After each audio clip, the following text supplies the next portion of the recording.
আমি আলোচনা করব। আমরা এখনো কিন্তু জেন্ডার স্টুডেন্ট সোসাইটির ফার্স্ট ইউনিট কমপ্লিট করিনি, এখন কিছু বাকি আছে, বিষয় বাকি আছে।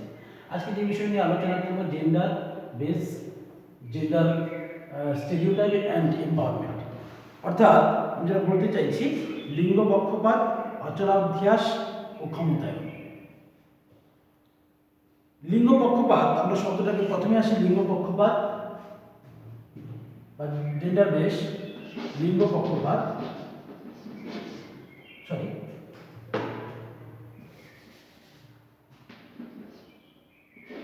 লিঙ্গ পক্ষপাত। আমরা এই শব্দটা যদি বিশ্লেষণ করি তাহলে দেখতে পাবো কি লিঙ্গ পক্ষপাত কি। লিঙ্গ পক্ষপাত হচ্ছে কোনো একটা লিঙ্গ যখন সুবিধা থেকে বঞ্চিত থাকে তখন তাকে আমরা লিঙ্গ পক্ষপাত করতে পারি। দেখা গেল পুরুষ, আমরা প্রধানত লিঙ্গ বলতে কি বুঝি, পুরুষ এবং স্ত্রী, এই দুটো লিঙ্গকে আমরা বুঝি। এছাড়াও আদার্স অন্যান্য লিঙ্গ আছে, আমরা পূর্বের দিন আলোচনা করেছি। কিন্তু বিষয়টা হচ্ছে পুরুষ অথবা স্ত্রী, যখন আমরা পক্ষপাতের বিষয়টা আসবো, দুটোকে মুখ্য প্রাধান্য দেওয়া হয়। তো লিঙ্গ পক্ষপাত বলতে আমরা যেটা বুঝি সেটা হচ্ছে স্ত্রী অথবা পুরুষকে যখন দোষে দুষ্ট করা হয়, অর্থাৎ যখন তাদেরকে একটা কোনো কাজ থেকে বঞ্চিত করা হয়, তখন তাকে আমরা লিঙ্গ পক্ষপাত করতে পারি। তাহলে লিঙ্গ পক্ষপাত কি? কোনো একটা লিঙ্গ সুবিধা থেকে বঞ্চিত হলে তাকে লিঙ্গ পক্ষপাত বলতে পারি স্বাভাবিকভাবে। এবারে আসি, লিঙ্গ পক্ষপাত প্রধানত দেখা যায় কোন কোন ক্ষেত্রে? লিঙ্গ পক্ষপাত দেখা যায় পরিবারে। আমরা জানি যে একটা পরিবারে একটা শিশু যখন জন্মগ্রহণ করে, যখন আমরা সেখানে লিঙ্গ নির্ধারণ করে ফেলি যে সে ছেলে মেয়ে, তাহলে আমরা দেখবো স্বাভাবিকভাবে, বাস্তব ক্ষেত্রে কিন্তু তাই হয়, আমরা ছেলেকে বেশি প্রায়োরিটি দিই। কারণ মেয়ে, আমরা জানি মেয়ে সে পরের বাড়ি চলে যাবে, তাই আমরা ছেলেদেরকে বেশি প্রায়োরিটি দিই। কিন্তু এটা করা বর্তমান দিনে অত সেটা দেখা যায় না, বা দেখা গেলেও সেটা সামান্যতর একটা পার্থক্য পরিলক্ষিত হয়। কিন্তু পূর্বের দিনে আমরা দেখেছি, প্রাচীন দিনে দেখেছি এর ব্যাপক একটা প্রভাব ছিল। তো যাই হোক, পরিবারের ক্ষেত্রে কিন্তু আমরা লিঙ্গের বৈষম্যতা লক্ষ্য করি বা লিঙ্গ পক্ষপাতিত্ব আমরা দেখতে পাই। নেক্সট হচ্ছে বৃহত্তর সমাজে আমরা লিঙ্গ পক্ষপাতিত্ব দেখতে পাই। কেমন করে? আমরা দেখেছি যে যদি আমরা যৌন নির্যাতনের কথা বলি তাহলে দেখতে পাবো বেশিরভাগ বেশিরভাগ ক্ষেত্রে কিন্তু মেয়েদের উপরে পুরুষতান্ত্রিক সমাজে যৌন নির্যাতন চলে, এবং খুব কম পরিমাণে লক্ষ্য করা যায়, পরিলক্ষিত হয় যে ছেলেদের উপরে মেয়েরা যৌন নির্যাতন করেছে। কিন্তু আমরা অধিকাংশ ক্ষেত্রে পেপারে বা খবরে, বিভিন্ন ইলেকট্রিক মিডিয়াতে আমরা দেখি মেয়েদের উপরে সবসময় যৌন নির্যাতন হতে দেখা যায়। নেক্সট হচ্ছে বৃহত্তর সমাজে আরেকটা পার্টি রয়েছে, সামাজিক রীতি প্রথার ক্ষেত্রেও কিন্তু এখানে লিঙ্গ পক্ষপাতিত্ব পরিলক্ষিত হয়। আমরা জানি ছেলে অথবা মেয়েদের ক্ষেত্রে, বিশেষ করে মেয়েদের ক্ষেত্রে, যে নির্দিষ্ট একটা সময়ে তারা কিন্তু মন্দিরেও উঠতে পারে না, বা বিভিন্ন কুসংস্কার যেগুলো রয়েছে সেই কুসংস্কারের বশবর্তী হয়ে তারা বিভিন্ন কাজ করতে পারে না। তো যাই হোক, সামাজিকভাবে কিন্তু বিভিন্ন নীতি যেগুলো রয়েছে সেই প্রথা থেকে কিন্তু আমরা লিঙ্গ পক্ষপাতিত্ব আমরা বুঝতে পারি। নেক্সট হচ্ছে বিদ্যালয়ের লিঙ্গ পক্ষপাতিত্ব। আমরা দেখেছি বিদ্যালয়ে যতই আমরা বলি না কেন ছেলে মেয়ে সবাই সমান, তবু বিদ্যালয়ের ক্ষেত্রে কিন্তু এটা একটা পার্থক্য পরিলক্ষিত হয় বা আমরা দেখতে পাই। যেমন করে ছেলেরা কঠোর পরিশ্রমী, তাই ছেলেদেরকে আমরা প্রায়োরিটি দিই, তোমাদের বেশি এই সকল কাজগুলো করতে হবে, তোমরা এটা পুজো, সবাই একটা যদি আমরা উদাহরণ হিসেবে যদি বলি, একটা পুজোতে দেখতে পাবে যে ছেলেদেরকে বেশি কাজ করতে দেওয়া হয়, বা ছেলেদেরকে বেশি প্রায়োরিটি দেওয়া হয়, মেয়েদেরকে কম প্রায়োরিটি দেওয়া হয়। কারণ ছেলেরা কিন্তু শক্তির দিক থেকে তারা কায়িক পরিশ্রম করতে পারে, তাই তাদেরকে বলা ঠাকুরটা নিয়ে আসবে, তোমরা বাজারটা করবে, তোমরা যারা প্রসাদ দিবে, এই যে জিনিসগুলো। অর্থাৎ আমরা এখানেও কিন্তু বিদ্যালয়ের ক্ষেত্রে কিন্তু বিভিন্ন কার্যক্রমের ক্ষেত্রে বিদ্যালয়ে আমরা লিঙ্গ পক্ষপাতিত্ব পরিলক্ষিত করি।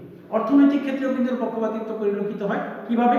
আমরা যদি দেখি মেয়েরা বেশিরভাগই কঠোর পরিশ্রম করতে পারে না, যারা চাকরি পান না তারা কিন্তু কেবলমাত্র গৃহে থেকে গৃহের কাজকর্মগুলো করে, পরিবারকে দেখাশোনা করে। কিন্তু এখানে যেটা বলা হচ্ছে যে অর্থনৈতিক দিক থেকে কিন্তু স্বাবলম্বী পুরুষরা, মেয়েরাও যদি ইনকাম করে তবুও কিন্তু সেটা পুরুষতান্ত্রিক সমাজে পুরুষদের হাতে তুলে দিতে হয়। ব্যতিক্রম কয়েকজন আছেন যারা নিজেরা পুরুষদের কাছ থেকে টাকা দিয়ে সংসার চালান, বিভিন্ন ব্যতিক্রম থাকতেই পারে, কিন্তু অধিকাংশ ক্ষেত্রে এই পরিস্থিতি পরিলক্ষিত হয়। এবারে আসছি, আমি নেক্সট যেটা বলেছিলাম যে জেন্ডার স্টিরিওটাইপ যেটা রয়েছে সেটা কি? জেন্ডার স্টিরিওটাইপ হচ্ছে তার বাংলাটা দাঁড়াচ্ছে অচলাধ্যাস। অচলাধ্যাস তার বাংলাটা দাঁড়াচ্ছে অচলাধ্যাস। অর্থাৎ এটা কি? স্টিরিওটাইপ হচ্ছে যখন বিশেষ কোনো একদল ব্যক্তি সম্বন্ধে কিছু ধারণা, সাধারণ ধারণা বা বিশ্বাস তৈরি হয় যা অচল, অনড় ও অপরিবর্তনীয়, তখন তাকে বলা হয় স্টিরিওটাইপ বা অচলাধ্যাস। এখানে যেটা বলা হচ্ছে, দেখেন উদাহরণ একটা দিই। ছেলেরা কায়িক পরিশ্রমী হয়, মেয়েরা স্বল্প পরিশ্রমী হয়। মেয়েরা কোমল হৃদয় সম্পন্ন হয়, ছেলেরা কঠিন হৃদয় সম্পন্ন হয়। এই যে বিষয়গুলো, তাহলে আমরা কিন্তু একটা মানুষের বিশেষণ এখানে কিন্তু আমরা ঠিক করেছি সামাজিকভাবে।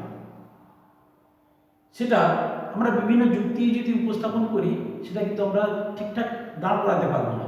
সমাজ যেভাবে চলে আসছে ঠিক তেমনি করে ছেলেরা সবসময়ের জন্য দেখেছি যে তারা শক্তিশালী, মেয়েরা হয়তো কোনো কোনো ক্ষেত্রে ছেলেদের থেকে শক্তিশালী হতে পারে, কিন্তু সমাজ এটাকে এক্সপেক্ট করে যে সমাজ এটাকে স্বীকার করে নিয়েছে কি যে ছেলেরা কায়িক শ্রম বা শক্তিশালী হয়, তাই সেটা কিন্তু প্রচলিত হয়ে আসছে। আমি যেটা এই সংজ্ঞাতে যেটা বলা হচ্ছে, আরেকবার বলি সংজ্ঞাটা, যখন বিশেষ কোনো একদল ব্যক্তির সম্বন্ধে কিছু সাধারণ ধারণা বা বিশ্বাস তৈরি হয় যা অচল, অনড়, অপরিবর্তনীয়, তখন তাকে বলা হয় অচলাধ্যাস বা স্টিরিওটাইপ। অর্থাৎ ছেলেরা মেয়েদের থেকে কায়িক শ্রমিক, এটা আপনি যাই যুক্তি দিন না কেন, এই যুক্তিটাই কিন্তু প্রতিপন্ন হবে যে ছেলেরা কিন্তু কায়িক পরিশ্রমীতে মেয়েদের থেকে এগিয়ে। এই যে কনসেপ্টটাকে আমরা অচলাধ্যাস বা স্টিরিওটাইপ বলতে পারি। বা মেয়েরা কোমল হৃদয় সম্পন্ন, আমরা যাই যুক্তি দিই না কেন, ছেলেরা হৃদয় কোমল সম্পন্ন, হৃদয় মানে ছেলেদের হৃদয় কোমল, যেভাবে উদাহরণ দিই না কেন, এটা কিন্তু সমাজ স্বীকৃত হবে না। কি হবে? মেয়েরা কোমল হৃদয় সম্পন্ন। অক্সফোর্ড ডিকশনারি অফ সাইকোলজির একটা যাকে উল্লেখ করেছেন যে কোনো দল অথবা জনগোষ্ঠীর সম্বন্ধে অপেক্ষাকৃত স্থায়ী, অতি সরলীকৃত, নেতিবাচক বা অবাঞ্ছিত বৈশিষ্ট্যের সামান্যীকরণ হচ্ছে কি অচলাধ্যাস বা স্টিরিওটাইপ। কোনো দল বা জনগোষ্ঠী, কোনো একটা দল, মানুষ একটা গোষ্ঠীর মধ্যে পড়ে, অর্থাৎ পুরুষ একটা গোষ্ঠীর মধ্যে পড়ে। ধরুন আমি একটা পুরুষের গোষ্ঠীর মধ্যে পড়ছি, একজন গোষ্ঠী মানে কোনো দল বা গোষ্ঠী সম্বন্ধে অপেক্ষাকৃত স্থায়ী, আমাদের সম্পর্কে কি ধারণা আছে যে পুরুষরা কঠোর পরিশ্রমী হয়, তাহলে এটা একটা স্থায়ী ধারণা। আর অতি সরলীকৃত, নেতিবাচক বা অবাঞ্ছিত বৈশিষ্ট্য সামান্যীকরণ। সবসময় কিন্তু অচলাধ্যাস অধিকাংশ ক্ষেত্রে কিন্তু নেতিবাচক বিষয়গুলোকে স্বীকার করেছে। ধরুন আমরা মেয়েদের থেকে কঠোর পরিশ্রমী, তাহলে এটা একটা কিন্তু মেয়েদের থেকে যেহেতু আমরা কঠোর পরিশ্রমী, এটা মেয়েদের কাছে কিন্তু এই শব্দটা নেতিবাচক বা এই বিষয়টা নেতিবাচক। সেই জায়গায় ওখানে বলা হচ্ছে সেটা নেতিবাচক হবে এবং বাঞ্ছিত বৈশিষ্ট্যের সামান্যীকরণ। তাকে আমরা কি বলবো যে অচলাধ্যাস বা স্টিরিওটাইপ। নেক্সট হচ্ছে অচলাধ্যাস বা স্টিরিওটাইপের বৈশিষ্ট্য কি? অচলাধ্যাস কোনো ব্যক্তি সম্পর্কে ধারণা বা বিশ্বাস গঠন নয়, একটি শ্রেণী, জনগোষ্ঠী বা বৃহৎ দলের সমস্ত ব্যক্তি সম্পর্কিত বিশ্বাস অথবা ধারণা। এটা কোনো একটা নির্দিষ্ট ব্যক্তিকে কিন্তু ইন্ডিকেট করে না, এটা একটা দল বা গোষ্ঠীকে ইন্ডিকেট করে। দল বা গোষ্ঠীর বিশ্বাসের জায়গাটাকে এখানে স্বীকার করা হয়। নেক্সট হচ্ছে ওই সময় বিশ্বাস অধিকাংশ ক্ষেত্রে নেতিবাচক হয়, যেটা বলছিলাম পূর্বে। আমরা দেখেছি যে বিশ্বাসগুলো নেতিবাচক হয়, যেটা বিশ্বাসের মানে যেটা আমরা স্বীকার করি বা গ্রহণ করি সেটা হচ্ছে নেতিবাচক। বৈশিষ্ট্যগুলি কোনো জটিল মনস্তাত্ত্বিক বা আচরণগত বিষয় নয়। যে বৈশিষ্ট্যগুলো বলছি সেগুলো কোনো জটিল মনস্তাত্ত্বিক বা আচরণগত বিষয় নয়, সেটা কি অতি সরল কিছু বিশেষণ যা স্পষ্টভাবে ব্যাখ্যা বা সংজ্ঞায়িত করা যায় না। যেটা বলছিলাম যে তাহলে এটা একটা বিশেষণ মাত্র, যা কোনোভাবে সমাজ প্রসিদ্ধ অর্থাৎ সমাজ সিদ্ধ বা সমাজ স্বীকার করেছে, কিন্তু এটা নির্দিষ্টভাবে কোনো সংজ্ঞায়িত করা যায় না। যদি বলা হয় যে পুরুষরা কোমল হৃদয় সম্পন্ন, এটা স্বীকার করবে, কিন্তু মেয়েরা যদি কোমল হৃদয় সম্পন্ন বলা হয় তারা কিন্তু স্বীকার করবে। এবং এটাকে কিন্তু আমরা কোনোভাবে পুরুষরাও হতে পারে, কিন্তু এটাকে বিভিন্নভাবে প্রমাণ সিদ্ধ বা একটা প্রতিষ্ঠিত করা যাবে না, কিন্তু স্বীকার করে নিতে হবে বিশ্বাসের জায়গা থেকে। তো এই কথাই বলা হয়েছে এখানে যে এটা কিন্তু স্পষ্টভাবে ব্যাখ্যা বা সংজ্ঞায়িত করা যায় না। নেক্সট হচ্ছে অচলাধ্যাস শুধু মন গড়া অথবা লোক পরম্পরায় চলিত ধারণা, অর্থাৎ এগুলি আরোপিত ভ্রান্ত ধারণা যা বিশ্বাসের দ্বারা নির্মিত। নেক্সট হচ্ছে অচলাধ্যাস অনড় অচল, কারণ কোনোভাবেই যুক্তি ও তথ্য দিয়ে পরিবর্তন করা যায় না। যেটা বলছিলাম যে আমরা যেটাকে সমাজসিদ্ধ, যেটাকে আমরা স্বীকার করে আসছি, সেটা বিভিন্ন তর্ক বিতর্কের মধ্য দিয়ে গেলেও কিন্তু সেটা প্রমাণের জায়গা আসে না বা সেটাকে স্বীকার করা হয় না। এবারে আসি লিঙ্গ সম্পর্কিত অচলাধ্যাস বা লিঙ্গ সম্পর্কিত স্টিরিওটাইপ। এখানে যেটা বলা হচ্ছে, সমাজে আমরা জানি মেয়েদের সম্বন্ধে যেমন নেতিবাচক দিক রয়েছে, ইতিবাচক দিক রয়েছে, ঠিক একইভাবে কিন্তু ছেলেদের ক্ষেত্রেও কিন্তু নেতিবাচক ইতিবাচক দিক রয়েছে। কিন্তু বাস্তবটা কি? বাস্তবটা যাই হোক না, মানে বাস্তবটা মানে বই খাতা কলম বা প্রশাসনিক ক্ষেত্রে যাই লেগে থাকুক না কেন, বাস্তবটা হচ্ছে এটাই যে মেয়েরা সবসময় নেতিবাচক বিষয়গুলোকে তা গ্রহণ করতে হয়, আর ছেলেরা কিন্তু ইতিবাচক বিষয়গুলো গ্রহণ করে। কারণ অধিকাংশ ক্ষেত্রে আমরা দেখেছি বা বিভিন্ন সমীক্ষাতেও পরিলক্ষিত হয় কি ছেলেরা সবসময় ইতিবাচক দিকগুলোকে সংরক্ষণ করে, মেয়েরা নেতিবাচক দিকগুলোকে সংরক্ষণ করে। কেন করে? করার কারণ হচ্ছে যেহেতু পুরুষতান্ত্রিক সমাজ, সেহেতু নিজেদেরকে প্রায়োরিটি দেওয়ার জন্য এই জায়গাটা তৈরি হয়। এবারে আসছি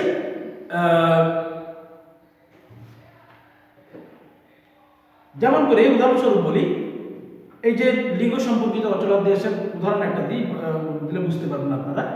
ছেলেরা সাহসী উদ্যমী, ছেলেরা সাহসী হয়, উদ্যমী হয়, শক্তিশালী দুরন্ত হয়, কর্কশ বা দৃঢ় সম্পন্ন হন, উদার, অপরিচ্ছন্নতাও এদের মধ্যে লক্ষ্য করা যায়, নেতৃত্ব পরায়ণ এবং উচ্চাকাঙ্ক্ষী হয়। মেয়েরা পরিচ্ছন্ন হন, প্রসাদ হন, সাজসজ্জা প্রিয় হয়, দুর্বল আবেগপ্রবণ হন, হিংসুটে কলহপ্রিয় হয় বা কলহপরায়ণ হয়, জটিল তাদের চিন্তাভাবনার মধ্যে জটিলতা থাকে, বিমূর্ত চিন্তায় অক্ষম, শান্ত প্রকৃতির হয়। এই যে বিষয়গুলো, এগুলো থেকে কিন্তু এই কাঙ্ক্ষিত বিষয়গুলো থেকে আমরা বুঝতে পারি সহজেই যে এদের স্টিরিওটাইপ বা এদের যে অচলাধ্যাস যেটা রয়েছে সেগুলো কার ক্ষেত্রে কেমন। অচলাধ্যাসের ধরুন জীবনের যে সমস্ত ক্ষেত্রগুলি নিয়ন্ত্রিত হয় সেগুলি সম্পর্কে আমি বলি। তাহলে আমরা এখানে বুঝতে পারলাম, প্রথমে কি বুঝতে পারলাম যে লিঙ্গ সম্পর্কিত অচলাধ্যাস বলতে কি। লিঙ্গ সম্পর্কিত অচলাধ্যাস বলতে আমরা জানি, যেটা বললাম যে ছেলে এবং মেয়েদের ক্ষেত্রে নেতিবাচক ইতিবাচক দিক রয়েছে। নেতিবাচক দিকটা আমরা ছেলেদের ক্ষেত্রে দেখেছি, বেশিরভাগ ক্ষেত্রেই দেখেছি ছেলেরা সেটা সংরক্ষণ করে বা সংরক্ষণ পরিলক্ষিত হয়, আর মেয়েদের ক্ষেত্রে নেতিবাচক দিকটা পরিলক্ষিত হয়। এখানে যেটা বললাম যে যেমন ছেলেরা সাহসী উদ্যমী শক্তিশালী দুরন্ত কর্কশ দৃঢ় সম্পন্ন উদার অপরিচ্ছন্ন, মেয়েদের থেকে অপরিচ্ছন্ন হন বা নেতৃত্ব পরায়ণ বা উচ্চাকাঙ্ক্ষী হয়। মেয়েদের ক্ষেত্রে পরিচ্ছন্ন প্রসাধন সাজসজ্জা প্রিয়, দুর্বল আবেগপ্রবণ হিংসুটে কলহপরায়ণ জটিল বিমূর্ত চিন্তায় অক্ষম, শান্ত প্রকৃতির হন। এবারে আসি অচলাধ্যাসের দরুন জীবনের যে সমস্ত ক্ষেত্রগুলি নিয়ন্ত্রিত হয় সেগুলো কি কি। সেটা হচ্ছে প্রত্যাশা। প্রথম যেটা রয়েছে প্রত্যাশা। কিভাবে প্রত্যাশা জীবনকে নিয়ন্ত্রণ করে, অচলাধ্যাসের দরুন জীবনকে নিয়ন্ত্রণ করে। মেয়ে এবং ছেলেরা কিন্তু আমরা সামাজিকভাবে মেয়ে এবং ছেলেদের একটা সামাজিকভাবে একটা প্রত্যাশা থাকে, যেটা আমি পূর্বেও বলেছি যে মেয়েরা পড়াশোনা করবে কিন্তু বেশিরভাগ সময় কিন্তু গৃহকাজে লিপ্ত থাকবে। ছেলেরা পড়াশোনা করবে, বাইরে গিয়ে উপার্জন করবে, তারা সংসার পরিচালনা করবে। এই যে প্রত্যাশা, অর্থাৎ এখানেও কিন্তু আমরা দেখেছি এই প্রত্যাশা থেকে কিন্তু নিজেদেরকে নিয়ন্ত্রিত থাকতে হয়। আমরা জানি ধরুন মেয়েরা পড়াশোনা করেছে, আমরা যদি ছেলেরা পড়াশোনা করি কী করবো, বাইরের কাজে চলে যাবো। মেয়েরা পড়াশোনা করলে তাদেরকে কিন্তু কাজে পাঠানো, বাইরে কাজে পাঠাতে কোথাও না কোথাও কিন্তু মনে হয় অনেকেই পাঠান বা অনেকেই পাঠান না। তো সে জায়গাটায় অর্থাৎ প্রত্যাশা কি, প্রথম থেকেই তারা জানে যে আমরা যতই পড়াশোনা করি না কেন, যদি চাকরি না পাই বা কোনো একটা কারণে যদি বাড়ির লোক মনে না করে বা শ্বশুর বাড়ির লোক যদি মনে না করে, তারা কিন্তু আমাকে বাইরে পাঠাবে না কাজের জন্য। তো এই যে জায়গাটা, এই প্রত্যাশাটা কিন্তু আমরা বেশিরভাগ ক্ষেত্রে ছেলেদের ক্ষেত্রে করি। অর্থাৎ এই জিনিসটা আমরা জানি সবাই, এই জানার জন্যই আমরা নিয়ন্ত্রিত থাকি। আমরা কখনো বাড়িতে অশান্তি করি না, জানি মেয়েরা আমরা পড়াশোনা করেছি, কোনো কারণে বাড়ির লোক চাইছে না, তাই আমরা বাইরে যেতে পারছি না। তাই এখানে প্রত্যাশার দ্বারা, অর্থাৎ আমরা দেখেছি পরিস্থিতির পরিপ্রেক্ষিতে প্রত্যাশা আমাদেরকে নিয়ন্ত্রিত করে অচলাধ্যাসের বিষয়গুলোকে। নেক্সট হচ্ছে সামাজিক ও পারিবারিক ভূমিকা। এই সামাজিক ও পারিবারিক ভূমিকায় অচলাধ্যাস নিয়ন্ত্রিত হয়। জানি যে সমাজ বিভিন্ন বিষয়গুলোকে নিয়ন্ত্রণ করে ছেলে এবং মেয়েদের মধ্যে, এবং পরিবারও ছেলে ও মেয়ের মধ্যে বিভিন্ন বিষয়গুলোকে নিয়ন্ত্রণ করে, সেগুলো পূর্বে বলেছে। নেক্সট হচ্ছে মূল্য, অর্থাৎ ছেলে এবং মেয়েদের মূল্য মিনস কি, পারিশ্রমিক মূল্য রয়েছে। যেমন করে অর্থাৎ আমরা বাইরে কাজ করবো, অর্থ উপার্জন করব, কিন্তু মেয়েরা বাড়িতে কাজ করবে, অর্থ উপার্জন করতে পারবে না। সেহেতু তবুও আমরা ছেলেদেরকে কিন্তু বেশিরভাগই মূল্য দিয়ে থাকি। নেক্সট হচ্ছে সামাজিক সমস্যা, অর্থাৎ সামাজিক সমস্যার ক্ষেত্রেও কিন্তু লিঙ্গ পক্ষপাতিত্বের দ্বারা নিয়ন্ত্রিত হয়। কোন কোন বিষয়গুলো, যেমন কুসংস্কার, কুপ্রথা যেগুলো রয়েছে সেগুলো। নেক্সট হচ্ছে সম্পর্ক, নারী ও পুরুষের সম্পর্কের প্রকৃতি অচলাধ্যাসের দ্বারা নিয়ন্ত্রিত হয়। এবারে আসি ক্ষমতায়ন, অচলাধ্যাস না, এবারে আসছি ক্ষমতায়ন।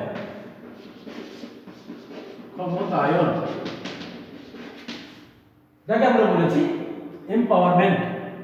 ক্ষমতায়ন কি? ক্ষমতায়ন হচ্ছে, আমরা আমেরিকান একটা কমিউনিটি সাইকোলজি বিষয়টি চর্চার সময় ক্ষমতায়নের সম্পর্কে বলেছেন কি, যে ক্ষমতায়ন হচ্ছে ক্ষমতা প্রদান বা ক্ষমতা অর্পণ। ক্ষমতায়ন হচ্ছে ক্ষমতা প্রদান বা ক্ষমতা অর্পণ। সেটা কি? দেখা গেল, একটা উদাহরণ বলি। আমরা একটা কবিতা দেখেছি, আমি হীন তবু দিন, তাই তো কাছাকাছি পৃথিবীর পাশে ঘুরিয়ে আছি, হীন তবু দিন, নাহি মোরা কিন, ভাঙ্গিয়া দেব সেই এই দুনিয়ার কে, এই বিশ্ব সংসার। কে বলছেন? একজন কবি বলছেন, উনি সমাজের নায়ক হিসেবে বলছেন।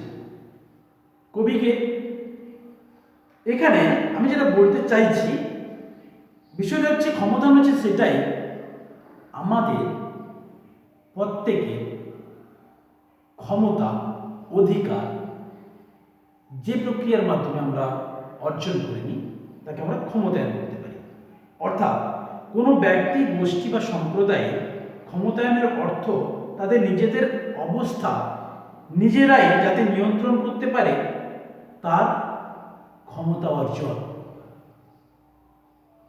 আমি একজন মানুষ, আমি কিভাবে থাকবো, একজন নারী সে সমাজে কিভাবে থাকবে, বিভিন্ন প্রতিকার মানে বিভিন্ন কোনো দুর্যোগ আসতে পারে, সেখান থেকে সে কিভাবে বাঁচতে পারে, এই যে জানার যে বিষয়গুলো, এগুলো কিন্তু ক্ষমতায়নের মধ্যে পড়ছে।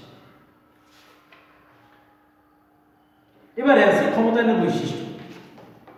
ক্ষমতায়নের বৈশিষ্ট্যে ক্ষমতায়ন এক ধারাবাহিক কৌশল ও প্রক্রিয়া। এই প্রক্রিয়ার কেন্দ্রে আছে বিশেষ সম্প্রদায়, গোষ্ঠী ও মানুষ। ক্ষমতায়ন মানুষকে নিজেদের জীবনের নিয়ন্ত্রণ নিজেদের হাতে তুলে দেওয়ার প্রক্রিয়া। এর উদ্দেশ্য জীবনযাত্রার মান উন্নয়ন করা। নেক্সট হচ্ছে ক্ষমতায়ন প্রক্রিয়ার ভিত্তি পারস্পরিক শ্রদ্ধা, চিন্তাশীল এবং যত্ন দলগত অংশগ্রহণ এক্ষেত্রে পরিলক্ষিত হয়। এবারে আসছি আমরা ক্ষমতায়নের প্রক্রিয়াগুলো। লিঙ্গ ক্ষমতায়নের বা জেন্ডার এম্পাওয়ারমেন্ট যেটা রয়েছে, লিঙ্গ ক্ষমতায়ন। কোনো ব্যক্তিকে কোনো কাজ করার ক্ষমতা দেওয়াকে আমরা ক্ষমতায়ন বলি, এটা বলেছি পূর্বে। এবারে লিঙ্গ মানে জেন্ডার এম্পাওয়ারমেন্টের যেটা বলা হয়েছে তার প্রক্রিয়া কি বা তার প্রসেস কি? প্রসেস হচ্ছে উন্নয়নের জন্য কোনো কিছু উন্নয়ন, আমি লিখে দিচ্ছি এখানে দেখুন।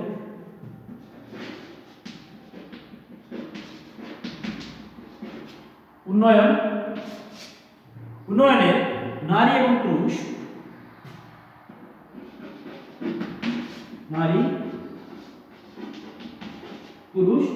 উন্নয়নের দিকে লক্ষ্য রেখে নারী অথবা পুরুষ যে কোনো একজন কাজ করছে।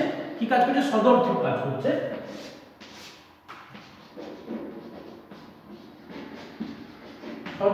করছে। বা সদর্থক প্রচেষ্টা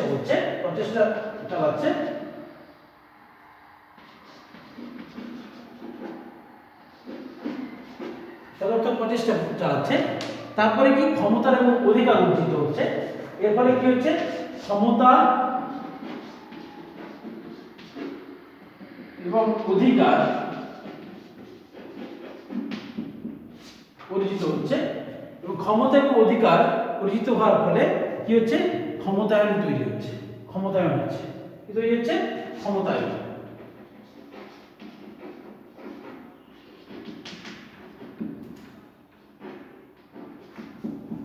তাহলে লিঙ্গ ক্ষমতায়ন বলতে কি বোঝায়? কোন একটা উন্নয়নকে মাথায় রেখে নারী এবং পুরুষ সদর্থক প্রচেষ্টার মাধ্যমে ক্ষমতা এবং অধিকারকে অর্জন করে যাকে ক্ষমতায়ন বলা হয়, লিঙ্গ ক্ষমতায়ন বলা হয়। এবারে আমরা যে বিষয়টা নিয়ে আলোচনা করব,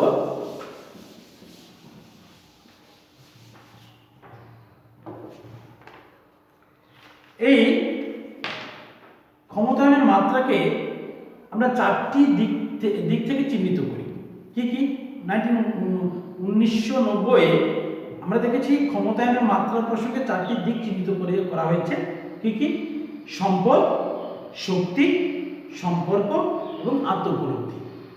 কোশ্চেন আসতে পারে এইভাবে যে ক্ষমতায়নের মাত্রা প্রসঙ্গে বা ক্ষমতায়নের চারটি মাত্রা কি কি?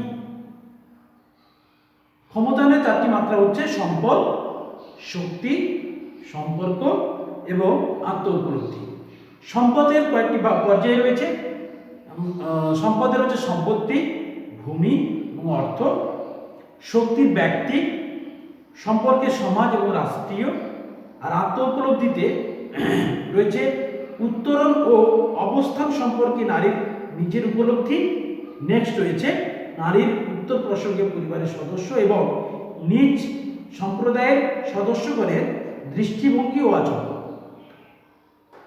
তাহলে আমরা কি দেখলাম? যে ক্ষমতায়নের মাত্রাকে চারটি পর্যায়ে বিভক্ত করা হয়েছে বা চারটি দিক থেকে চিহ্নিত করা হয়েছে। সম্পদ, শক্তি, সম্পর্ক, উপলব্ধি। সম্পদের তিনটি পর্যায়: সম্পত্তি, ভূমি, অর্থ। শক্তিতে ব্যক্তির আবার দুটো পর্যায়: পারস্পরিক পরিবর্তন আর সিদ্ধান্ত গ্রহণের ক্ষমতা। এই পারস্পরিক পরিবর্তনকে আবার তার একটা পর্যায়ে আছে ঋণ বাজারে প্রবেশের যোগ্যতা। তো যাই হোক, তাহলে আমরা শক্তির একটি পর্যায়ে রয়েছে ব্যক্তি, আর সম্পর্ক দুটি পর্যায়ে রয়েছে সমাজ এবং রাষ্ট্রীয়। আর আত্ম-উপলব্ধি বললাম উত্তরণ এবং অবস্থান সম্পর্কে নারীর নিজের উপলব্ধি। নারীর উত্তর প্রসঙ্গে পরিবারের সদস্য এবং নিজ সম্প্রদায়ের সদস্যগণের দৃষ্টিভঙ্গি ও আচরণ। তাহলে আমরা এই চারটি দিক আমরা চিহ্নিত করতে পারলাম। এবারে আসবো আমরা ক্ষমতায়নের প্রক্রিয়া। প্রথম যেটা রয়েছে শিক্ষা, দ্বিতীয় রয়েছে অর্থনৈতিক স্বনির্ভরতা ও স্বাধীনতা, তৃতীয় রয়েছে সমাজ সংস্কার, চতুর্থ রয়েছে মানব অধিকার ও অন্যান্য অধিকারের সচেতনতা, পঞ্চম রয়েছে লিঙ্গ বৈষম্য দূরীকরণ ও গণতন্ত্রের মূল্যবোধের চর্চা। এই যে পাঁচটি বিষয় রয়েছে, এই পাঁচটি বিষয় প্রক্রিয়ার মধ্যে অন্তর্গত। আজকে এইটুকুই থাকলো। পরের দিন আবার পরের বিষয় নিয়ে আলোচনা করবো। Thank you.